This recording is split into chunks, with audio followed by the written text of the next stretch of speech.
When people talk about the markets, they often mean stocks, companies divided into shares that trade every second of every day. For the investor, owning a share is owning a sliver of that company, a claim on its profits, and a vote in its direction.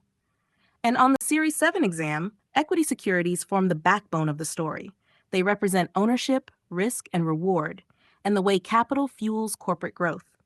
Let's begin with the basics. A corporation raises money by selling stock. The money raised this way becomes part of its equity capital, the funds that don't have to be repaid, unlike a loan. That capital is divided into shares of stock, which are issued to investors in exchange for their money. Each share carries certain rights.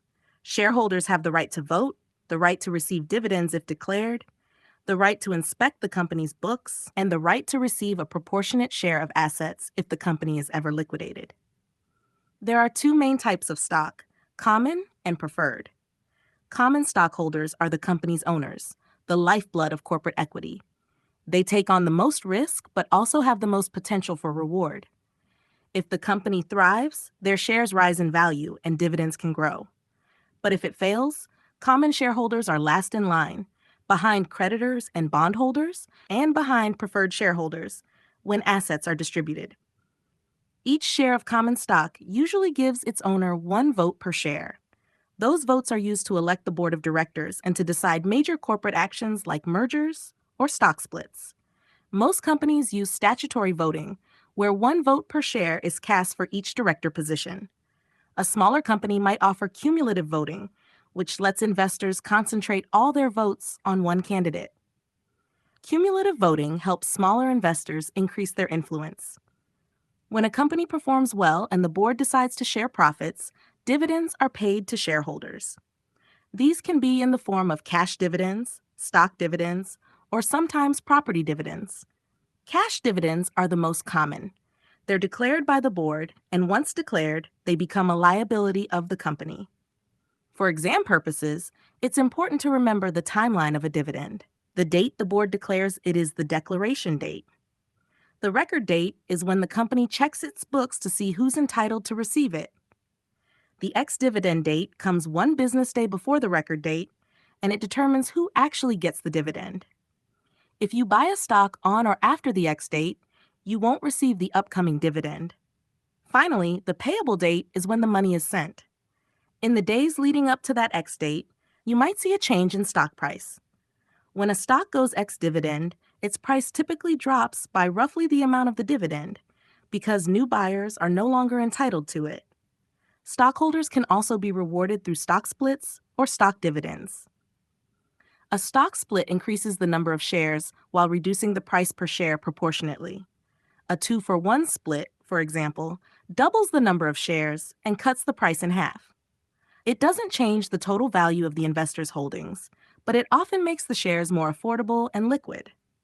The opposite of a split is a reverse split, used to raise the share price when it's fallen too low. Companies may also issue rights and warrants to existing or potential shareholders. Rights are short-term privileges, usually lasting about 30 to 45 days, that allow existing shareholders to buy more shares at a discount before a public offering. The purpose is to prevent dilution of their ownership. Warrants, on the other hand, are long-term instruments, sometimes lasting years, that give the holder the right to buy shares at a specified price, usually higher than the market price when issued. They're often attached to bond or preferred stock offerings to make those securities more attractive. If the company performs well and the stock price rises above the warrant's exercise price, those warrants can become valuable. Preferred stock represents a hybrid between equity and debt. Preferred shareholders have priority over common shareholders when it comes to dividends and liquidation, but they typically don't have voting rights. Most preferred shares pay a fixed dividend, which gives them bond-like characteristics. There are several types of preferred stock. Cumulative preferred means that if dividends are skipped, they must be paid later before any common dividends can be resumed. Non-cumulative preferred doesn't carry that promise. Participating preferred allows the shareholder to receive extra dividends if the company has an exceptionally profitable year. Convertible preferred can be exchanged for common stock at a predetermined ratio, offering the investor a chance to participate in growth. Callable preferred can be redeemed by the issuer, usually at a premium. Preferred stock tends to trade more like bonds than like common stock. Its price fluctuates inversely with interest rates because the dividend behaves like a fixed coupon.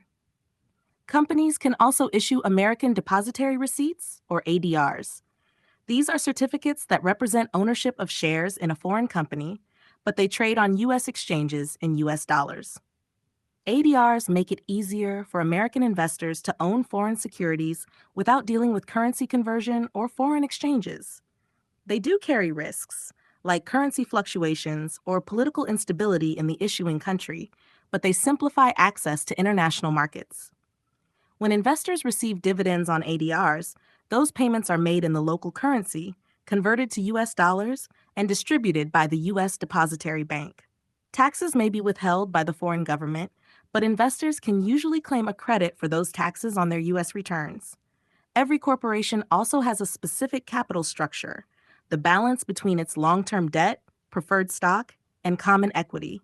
Analysts look at that structure to assess financial stability. Too much debt increases risk. Too much equity can dilute returns. The balance between the two determines how the company finances its operations and growth. Corporate securities can also undergo changes, like mergers, acquisitions, spin-offs, or tender offers. These are the moments when the structure of ownership changes. And on the exam, they test your understanding of what happens to the existing shareholders. In a merger, shareholders of the acquired company might receive cash, shares, or a combination. In a tender offer, a company or investor offers to buy shares directly from shareholders at a set price, usually above market value, to gain control. The Series 7 doesn't just ask about the mechanics. It asks whether you understand how those changes affect investors, and whether you can see the difference between ownership and control, between risk and reward. When you hear the word equity, think of it as a claim on the future, a belief that the company will grow and that ownership will mean something more tomorrow than it does today. Every share certificate, whether real or digital, represents a piece of that belief. And whether you're explaining dividends to a client or calculating how a stock split affects ownership, remember, equity is not a promise of return. It's a vote of confidence in the company's ability to create value. Stocks are ownership, their risk, their growth, and their participation in the economy itself. Understanding them isn't just about remembering which date is ex-dividend or which feature defines a preferred share. It's about grasping what makes the market move, why people put their money behind ideas. And when you do, you'll see why equity is at the heart of everything that follows.